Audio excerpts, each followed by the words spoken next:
Hello friends, সকলকে নিশিরাতের গল্প পাঠ চ্যানেলে স্বাগতম। নিশিরাতের গল্প পাঠ চ্যানেলে আজ আমরা আলোচনা করব আন্তন চেখভের রচিত বাজি গল্পটি। তার রচিত কয়েকটি উল্লেখযোগ্য গল্প হল the husband, the schoolmaster, the princess ও এ হ্যাপি ম্যান তার উল্লেখযোগ্য গল্প গ্রন্থ। বাজি গল্প আলোচনা শুরু করার আগে সবার কাছে অনুরোধ, যদি আমাদের গল্প পাঠ ভালো লাগে তো চ্যানেলটিকে সাবস্ক্রাইব করে রাখবে আর বেল আইকন বাটনটি টিপে দেবে। তাহলে চলো আজ আমরা আলোচনা করি বাজি গল্পটি। শরতের অন্ধকার রাত, বৃদ্ধ মহাজন বসার ঘরে পায়চারি করে চলেছেন। বারবার তার মনে পড়ছে 15 বছর আগে শরৎকালে তিনি যে পার্টি দিয়েছিলেন তার কথা। সেই পার্টিতে ছিলেন অনেক জ্ঞানীগুণী লোক। আলোচনা হয়েছিল নানা ইন্টারেস্টিং বিষয় নিয়ে। আলোচ্য বিষয়ের একটি ছিল প্রাণদণ্ড। অতিথিদের বেশিরভাগই প্রাণদণ্ডের বিরুদ্ধে রায় দিয়েছিলেন। কেউ কেউ বলেছিলেন প্রাণদণ্ডের বদলে যাবজ্জীবন কারাদণ্ড অনেক ভালো। মহাজন মন্তব্য করেছিলেন, আপনাদের কথায় সায় দিতে পারছি না। আমার অবশ্য প্রাণদণ্ড কিংবা যাবজ্জীবন কারাদণ্ডের অভিজ্ঞতা নেই, কিন্তু মানবতার দিক দিয়ে, নৈতিক দিক দিয়ে আমার মনে হয় প্রাণদণ্ড অনেক ভালো। প্রাণদণ্ড দিলে মৃত্যু হয় সঙ্গে সঙ্গে, কিন্তু যাবজ্জীবন কারাদণ্ড তিলে তিলে মরে। একজন অতিথি মন্তব্য করেন, মানবতার দিক থেকে দুটোই সমান খারাপ। এ দুটোরই উদ্দেশ্য একটা জীবন ধ্বংস করা। রাষ্ট্র তো ভগবান নয়। যে জিনিস দিতে পারে না সে জিনিস নেবার অধিকার রাষ্ট্রের নেই। অতিথিদের মধ্যে ছিলেন একজন আইনজীবী। বয়স তার 25-এর কাছাকাছি। এ বিষয়ে তার মতামত জানতে চাইলে তিনি বললেন, নীতির দিক থেকে প্রাণদণ্ড কিংবা যাবজ্জীবন কারাদণ্ড দুটোই সমান খারাপ, কিন্তু আমি যাবজ্জীবন কারাদণ্ডের পক্ষে। না বাঁচার চেয়ে বেঁচে থাকা ভালো। এই মন্তব্যের পর শুরু হয়ে যায় ধুমধুমার তর্ক বিতর্ক। মহাজনের বয়স তখন কম। দারুণ চোটে টেবিলে ঘুষি মেরে তিনি সেই তরুণ উকিলকে বললেন, আপনি একেবারে বাজে কথা বলছেন। 20 লাখ বাজি রেখে বলতে পারি আপনি 5 বছরও কয়েদখানায় থাকতে পারবেন না। এ নিয়ে সত্যি সত্যি বাজি ধরতে চান? আমিও তাহলে বাজি ধরছি। 5 কেন, 15 বছর কয়েদখানায় একা ঘরে থাকতে আমি রাজি। 15 বছর থাকবেন? বেশ, রাজি। আপনারা শুনুন, আমি বাজি ধরলাম 20 লাখ। মেনে নিলাম। আপনি বাজি ধরলেন 20 লাখ। আমি আমার স্বাধীনতা। এই হাস্যকর বাজি পাকাপাকি হয়ে যায়। মহাজনের তখন এত লাখ লাখ অর্থ যার গোনাগুনি নেই। তার তখন অর্থের গমন। দারুণ খুশি হয়ে খাবার সময় সেই তরুণ উকিলকে ঠাট্টা করে তিনি বলেন, এই বাজিটার কোনো মানেই হয় না। হয় আপনি আপনার জীবনের 15টা বছর হারাবেন, না হয় আমার লোকসান হবে 20 লাখ। কিন্তু তাতে লোকে কি বুঝবে? যাবজ্জীবন কারাদণ্ডের চেয়ে প্রাণদণ্ড খারাপ না একদম বাজে? আমি বাজি ধরেছি নেহাত একটা খেয়াল খুশির বসে, আর আপনি সোনার লোভে। আজ তার মনে পড়ছে সেই সন্ধ্যা পার্টির পরের ঘটনাগুলো। স্থির হয় মহাজনের বাড়ির বাগানের এক কোণের ঘরে সেই উকিলকে বন্দি থাকতে হবে। কড়া নজর রাখা হবে তার উপর। এ বিষয়ে দুজনেরই তারা একমত হন যে বন্দি দশায় উকিল ঘর ছেড়ে বেরোতে পারবেন না, লোকজনের সঙ্গে দেখা করতে পারবেন না, কোনো মানুষের স্বর পাবেন না শুনতে, এবং পাবেন না কোনো চিঠিপত্র আর খবরের কাগজ। উকিলকে অবশ্য দেওয়া হবে একটা পিয়ানো, বই, চিঠি লেখার অনুমতি। সেই ঘরে ছোট্ট জানলা দিয়ে তিনি তার চাহিদার কথা কাগজে লিখে জানাতে পারবেন। পড়ার বই, গানের বই ইত্যাদি চাইলে তিনি পাবেন। 1870 সালে 14 নভেম্বর মাঝরাত থেকে 1885 সাল 14 নভেম্বর মাঝরাত পর্যন্ত উকিলকে থাকতে হবে বন্দী হয়ে। উকিল যদি এই সময়ের মধ্যে 2 মিনিটের জন্যও পালাবার কোনো চেষ্টা করেন, তাহলে মহাজন বাজি জিতবেন, উকিল হারবেন। বন্দিদশার প্রথম বছর উকিল যেসব চিরকুট পাঠাতেন, সেগুলো থেকে বোঝা যায় তিনি অত্যন্ত একলা বোধ করতেন। তার খুবই একঘেয়ে লাগত। তার সেই বন্দিঘর থেকে দিনরাত শোনা যেত পিয়ানোর শব্দ। মদ এবং তামাক একেবারেই তিনি খেতেন না। তিনি লেখেন, মদ মাথায় নানা চিন্তা করে। যে কোনো বন্দির কাছেই এসব চিন্তা প্রধান শত্রু। তাছাড়া খুব ভালো মদ একা একা বসে খেতে কারোরই ভালো লাগে না। আর তামাক, তার তো কথাই ওঠে না। তামাকের গন্ধে ঘরের বাতাস বিষিয়ে ওঠে। প্রথম বছর সেই উকিল হালকা ধরনের নানা বই চেয়ে পাঠান। প্রেমের, রহস্যের, রূপকথার, হাসির গল্পের বই। দ্বিতীয় বছর পিয়ানোর শব্দ আর শোনা যায় না। উকিল তখন চেয়ে পাঠান শুধু ধ্রুপদী সাহিত্যের বই। পঞ্চম বছরে আবার শোনা যায় পিয়ানোর শব্দ।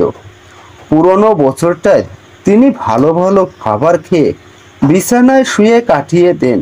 তখন নাকি তিনি প্রায় 2.5 মণ ভাঙতে পারেন। নিজের মনে খুব চটে যান, নানা কথা বলে চলতেন। বই তখন তিনি একেবারেই ছুতেন না। মাঝে মাঝে রাতে উঠে তিনি লিখতে বসতেন।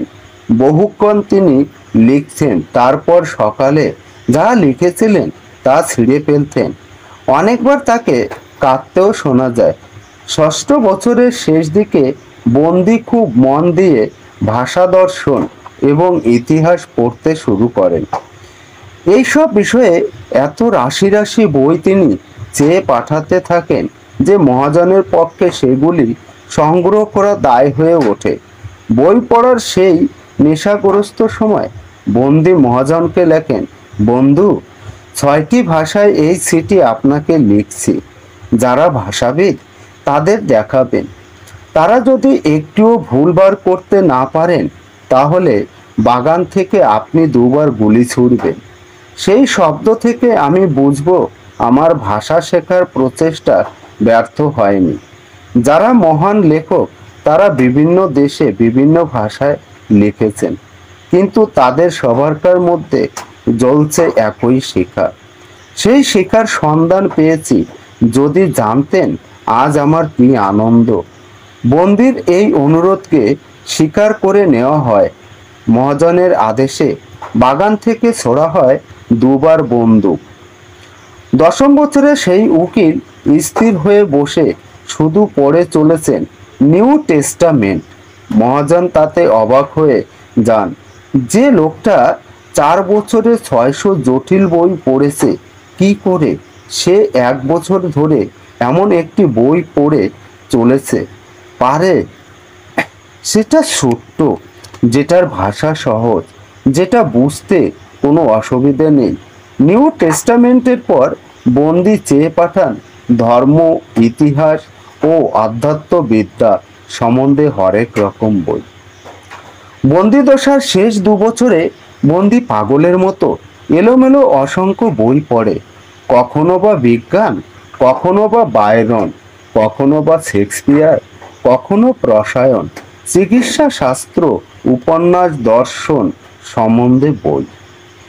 তার পড়া দেখে মনে হয় যেন এমন একটা সমুদ্র তিনি ভাসছেন যেখানে জাহাজ টুকরো টুকরো হয়ে গেছে, আর তিনি চাইছেন ভাঙা জাহাজের কোনো একটা টুকরো ধরে নিজেকে বাঁচাতে।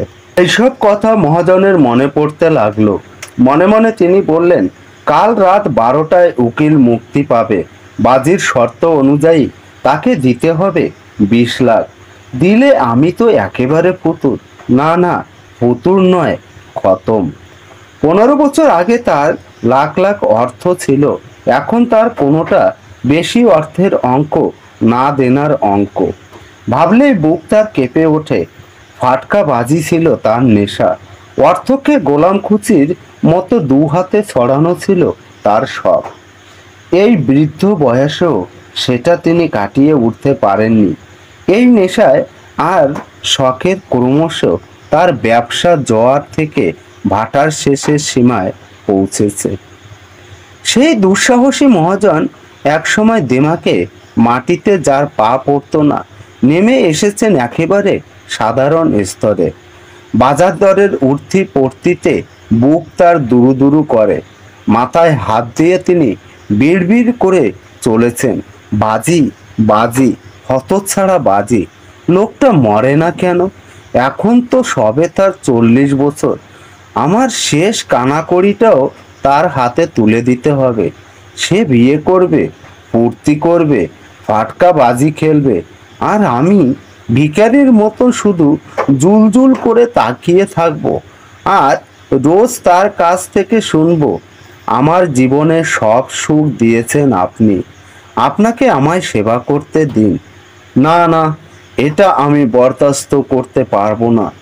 এই সর্বনাশ, এই অপমানের হাত থেকে আমি বাঁচতে পারি লোকটা যদি মরে। অন্ধকার রাত, বাড়ির সবাই ঘুমিয়ে পড়েছে। বাইরে শুধু শোনা যায় ঠান্ডায় জমে যাওয়া গাছ আর বাতাসের চাপা কান্না।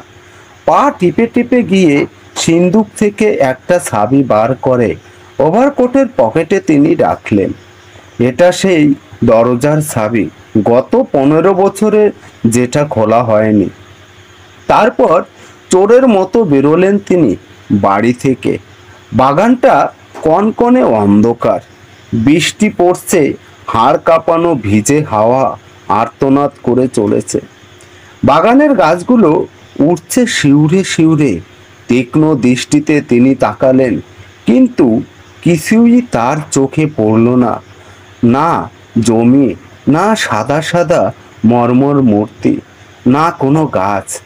বাগানের শেষ প্রান্তে গিয়ে চৌকিদারকে দুবার তিনি ডাকলেন, কোনো উত্তর এলো না। স্পষ্ট বোঝা গেল লোকটা এই দুর্যোগের হাত থেকে নিস্তার পাওয়ার জন্য কোথাও গিয়ে আশ্রয় নিয়েছে। রান্নাঘর কিংবা চারাগাছ রাখার কাচের ঘরে ঘুমোচ্ছেন। বৃদ্ধ ভাবলেন, মতলবটা হাসিল করতে পারলে সন্দেহটা প্রথম নিশ্চয়ই পড়বে চৌকিদারের উপর। অন্ধকারে হাতড়ে হাতড়ে তিনি সিঁড়ি দিয়ে উঠে বাগানের সেই কোণের বাড়ির দরজা খুলে একটা সরু বারান্দা পেরিয়ে হলঘরে এসে তিনি দেশলাই জ্বালালেন। জনমানব নেই সেখানে, শুধু একটা খাট, তাতে বিছানা চাদর কিছুই নেই। কোণে একটা লোহার উনুন ঝাপসা দেখা যায়। বন্দির ঘরের দরজায় সিলমোহর যেমন ছিল তেমনই রয়েছে। দেশলাইয়ের কাঠিটা নিভে গেল। উত্তেজনায় কাঁপতে কাঁপতে তিনি সেই ছোট্ট জানলাটার ভিতর দিয়ে উঁকি মারলেন। বন্দির ঘরে একটা মোমবাতি টিম টিম করে জ্বলছে। বন্দি বসে একটা টেবিলের সামনে। চোখে পড়ে শুধু তার পিঠের উপরকার ছড়িয়ে পড়া চুল, তার হাত দুটো। চেয়ার টেবিল আর গালচের উপর ছড়িয়ে রয়েছে তা নানা খোলা বই। 5 মিনিট কেটে গেল, বন্দি নড়ল না। 15 বছরের বন্দিদশা স্তব্ধ হয়ে বসে থাকতে তাকে শিখিয়েছে। মহাজন জানলায় টোকা দিলেন, বন্দি নড়ল না। সন্দর্পণে মহাজন দরজার সিলমোহর ছিঁড়ে তালায় চাবি লাগালেন। মরচে পড়া তালা থেকে একটা চাপা আর্তনাদ শোনা গেলে দরজাটা উঠল ক্যাচ ক্যাচ করে। মহাজন ভেবেছিলেন একটা উত্তেজিত চিৎকার শুনতে পাবেন পায়ের শব্দ। 3 মিনিট কেটে গেল, কিন্তু আগের মতোই ঘরের ভিতর চুপচাপ। তিনি ঘরে ঢুকলেন। টেবিলের সামনে একটা লোক বসে। সাধারণ লোকের সঙ্গে তার চেহারার কোনো মিল নেই, যেন একটি কঙ্কাল বসে রয়েছে।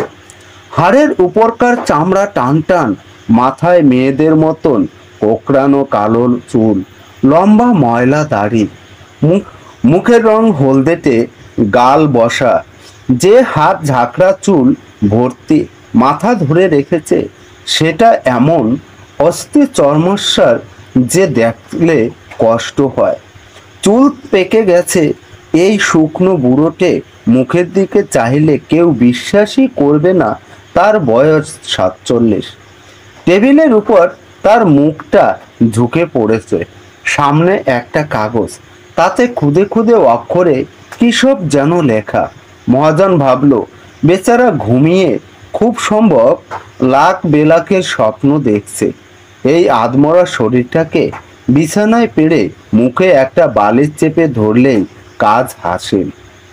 খুঁটিয়ে পরীক্ষা করলেও অস্বাভাবিক মৃত্যু বলে কেউ সন্দেহ করতে পারবে না। কিন্তু প্রথমে দেখা যাক লোকটা কি লিখেছেন। টেবিল থেকে কাগজটা তুলে তিনি পড়তে লাগলেন। কাল রাত 12টায় আমি মুক্তি পাব, মানুষের সঙ্গে মিশবার অধিকার পাব, কিন্তু এই ঘর থেকে বেরিয়ে সূর্যের মুখ দর্শনের আগে কয়েকটা কথা আপনাকে বলা দরকার বলে মনে করি। ঈশ্বরের নামে শপথ করে অন্তর থেকে বলছি, স্বাধীনতা, জীবন, স্বাচ্ছন্দ্য ইত্যাদি সম্বন্ধে বইতে যেসব গালভরা কথা লেখা আছে সেগুলোকে আমি ঘৃণা করি। 15 বছর ধরে কঠোর পরিশ্রম করে আমি পার্থিব জীবনের সব দিক খুঁটিয়ে বিচার করে দেখেছি। এ কথা অবশ্য সত্যি যে এই সময়ের মধ্যে আমি না দেখেছি পৃথিবী, না মানুষ। আপনাদের বই থেকে আমি পান করেছি সুগন্ধি মদ, গান গেয়েছি, বনে বনে হরিণ শুয়োর শিকার করেছি। আপনাদের বই এর মধ্য দিয়ে আমি এলব্রুজ আর মবেলা পাহাড়ের চূড়ায় উঠেছি। সেখান থেকে দেখেছি সকালের সূর্যোদয় আর বিকালের সূর্যাস্তের সোনা আকাশে সমুদ্র আর পাহাড়ে উপচে পড়তে। দেখেছি মাথার উপরকার মেঘে মেঘে বিদ্যুৎ ঝলসাতে। দেখেছি নানা সবুজ বন, মাঠ, নদী, হ্রদ, শহর। শুনেছি সাইরেনের গান, প্যানের বাঁশি, সুন্দর সুন্দর দেবদূতের ডানা আমি শুয়েছি, যারা উড়তে উড়তে আমার কাছে এসেছে ঈশ্বরের কথা শোনাতে। আপনাদের বই থেকে আমি ছাপ দিয়েছি অতল গভীরে, করেছি অসাধ্য সাধন, পুড়িয়ে ছাই করেছি বহু শহর, প্রচার করেছি নতুন নতুন ধর্ম, বিজয় করেছি দেশের পর দেশ। আপনাদের বই থেকে আমি গভীর জ্ঞান লাভ করেছি। মানুষের বহু শতাব্দীর ধ্যান ধারণা আমার খুলির মধ্যে ছোট্ট একটা দোলা পাকিয়ে রয়েছে। আমি জানি আপনাদের সবারকার চেয়ে আমার বিদ্যে বুদ্ধি বেশি, কিন্তু শুনুন, আপনাদের বইতে আমার ঘেন্না। পার্থিব সুখ, পার্থিব জ্ঞানে আমার ঘেন্না। সবটাই শূন্য, ঘন ভঙ্গুর, মরিচিকার মতো মায়া। গর্বে আপনারা বুক ফোলাতে পারেন, হতে পারেন আপনারা বিজ্ঞ আর সুন্দর, কিন্তু গর্তের মধ্যেকার ইঁদুরের মতোই মৃত্যু আপনাদের পৃথিবী থেকে নিশ্চিহ্ন করে দেবে। পৃথিবীর সঙ্গে পুড়ে ছাই হয়ে যাবে আপনাদের বংশধর, আপনাদের প্রতিভাবান পুরুষত্বের অমরত্ব। সবাই আপনারা উন্মাদ, চলেছেন ভুল পথে। মিথ্যেকে আপনারা সত্যি বলে মনে করেন, কদর্যতাকে মনে করেন সুন্দর। আপেল আর কমলালেবুর গাছে হঠাৎ ব্যাঙ আর গিরগিটি ফললে, কিংবা গোলাপ থেকে ঘোড়ার ঘামের গন্ধ ছাড়লে আপনারা অবাক হবেন। সেই রকম আপনাদের দেখে আমি অবাক হচ্ছি, যারা স্বর্গের বিনিময়ে পৃথিবীকে নিয়েছেন। আপনাদের বুঝতে আমি চাই না। আপনাদের যেটা পরম কাম্য তার প্রতি আমার চরম বিতৃষ্ণা প্রমাণ করার জন্য 20 লাখের বাজি আমি রেখে দিলাম। এক সময় ভেবেছি ওই 20 লাখ বুঝি স্বর্গ, এখন ওই 20 লাখে আমার ঘেন্না। বাজি হারবার জন্য নির্দিষ্ট সময়ের আগেই এখান থেকে বেরিয়ে আসব। পড়া হলো কাগজটা, টেবিলে রেখে এই মানুষটির মস্তক চুম্বন করে মহাজন কাঁদতে লাগলেন। সেখান থেকে বেরিয়ে যাবার সময় নিজের উপর তার এমন অশ্রদ্ধা হলো, জীবনে আগে কখনো যা হয়নি। ফাটকা বাজারে দারুণ মার খাবার পরও এরকম কষ্ট তিনি পাননি। বাড়ি ফিরে বিছানায় তিনি গা ঢেলে দিলেন, কিন্তু উত্তেজনায় আর কান্নার দরুন অনেকক্ষণ তার ঘুম এলো না। পরদিন সকালে চৌকিদার হাঁপাতে হাঁপাতে এসে তাকে জানালো, বন্দিকে সে দেখেছে জানলা গলে বাগানে নেমে ফটক দিয়ে উধাও হয়ে যেতে। সঙ্গে সঙ্গে মহাজন চাকর বাকর নিয়ে সেখানে হাজির হলেন। তাদের সামনে তিনি প্রমাণ করলেন বন্দি পালিয়েছেন। অনর্থক গুজব এড়াবার জন্যই নির্বিকার চিত্তে টেবিল থেকে কাগজটা নিয়ে তিনি সেটা তার সিন্ধুকে রাখলেন বন্ধ করে। এই ছিল আমাদের বাজি গল্প। আমাদের গল্প পাঠ যদি ভালো লাগে তো চ্যানেলটিকে সাবস্ক্রাইব করে রাখবে আর বেল আইকন বাটনটি টিপে দেবে। আজ এই পর্যন্তই, দেখা হচ্ছে পরের ভিডিওতে।